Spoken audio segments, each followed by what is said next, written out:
লবণাক্ত পানির উপকূলীয় জেলা বাগেরহাটে চাষ হচ্ছে সৌদির খেজুর। চিংড়ি ছাড়া অন্য কিছু চাষ যেখানে কল্পনাতীত, সেখানে বাণিজ্যিকভাবে সৌদির খেজুর চাষে সাফল্য পেয়েছেন এক আইনজীবী। বাগেরহাটের রামপাল উপজেলার লবণাক্ত জমিতে প্রথমবারের মতো বিদেশি খেজুর চাষে পেয়েছেন বাম্পার ফলনও। আরে কাট আপ কেনাকাটা লেভেল আপ করতে এলো cut up. Best deals, authentic products আর ফাস্ট ডেলিভারি পেতে ডাউনলোড করুন কাট আপ অ্যাপ। যার ফলে এই অঞ্চলে মরু এলাকার এই ফল চাষে নতুন সম্ভাবনার দ্বার খুলে গেল। এই কাজে আমরা ডাকছি, এই যে ঠোঙা দেখতেছেন, এই ঠোঙাতে ডাইছি বৃষ্টির জন্য। এই বৃষ্টি লাগলে এটা খেজুরটা নষ্ট হয়ে যায়। তারপরে পোকা মাকড় এই সিজনে মন অত্যাচার করে বহুত। এ সামলায় রাখার জন্য এই দিছি। তারপরে পারি না, দেখেন পাখিতে ঠোঙাগুলো ছিঁড়ে কী করেছে।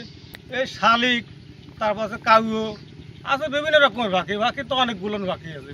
টিহেও আছে, দইয়েল আছে, তারপরে ইন্দুরি কাটে, দেন ইন্দুরি কাটিছে। ইন্দুরি কাটি ছড়াগুলো নামক ঘাটো বানা ফেলাইছে। অত্যাচার মানে বহুত কিছুর আছে। তার এতে ফুটলি পরে আমরা এটা কলপ করে তারপরে শিকড় জ্বালালি গুঁড়া আমরা এটা বিক্রি করি।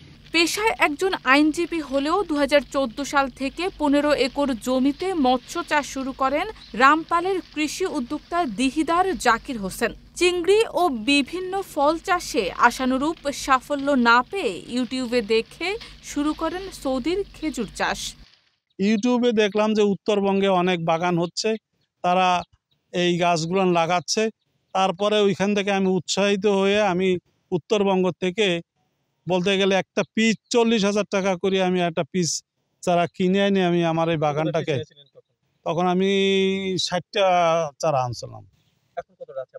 এখন আমার প্রায় 400 গাছ আছে। ওই গাছের থেকেই, এই গাছের থেকে যে কলা গাছের মতন যে অফশুটগুলো বের হয়, এইগুলান যদি লাগাই, এই লাগানোর থেকেই কিন্তু এই গাছগুলানের সৃষ্টি হয়। বিচির চারা থেকে কিন্তু কোনোদিন কেউ লাভবান হতে পারবেও না। 60টি চারা দিয়ে শুরু করে 5 বছরে তা পৌঁছেছে 2,500-এ। ফল এসেছে 50টিতে। 1 বছরের মধ্যে আরও 200টি গাছে ফল আসবে বলেও আশা করছেন এই উদ্যোক্তা। বাউকুলের আমার মেইন বিজনেসটা ছিল, কিন্তু বাউকুলে এখানে পাখির অত্যাচারে আমি দারুণভাবে আর্থিকভাবে ক্ষতিগ্রস্ত হওয়ার পরেই আমি এই সৌদি খেজুর গাছ লাগানোর সিদ্ধান্ত নিই। এবং যেহেতু এটা আনকমন এবং একটা সুন্নতি গাছ, যার জন্য এরপরে আমার আকর্ষণ বৃদ্ধি পায়, আমি এই গাছটা লাগাইছি।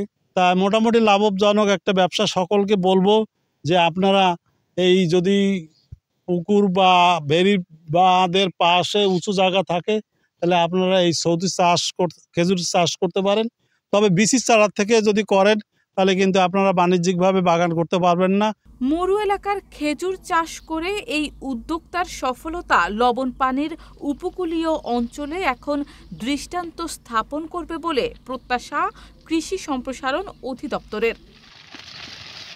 শারমিন নিশু, ঢাকা পোস্ট।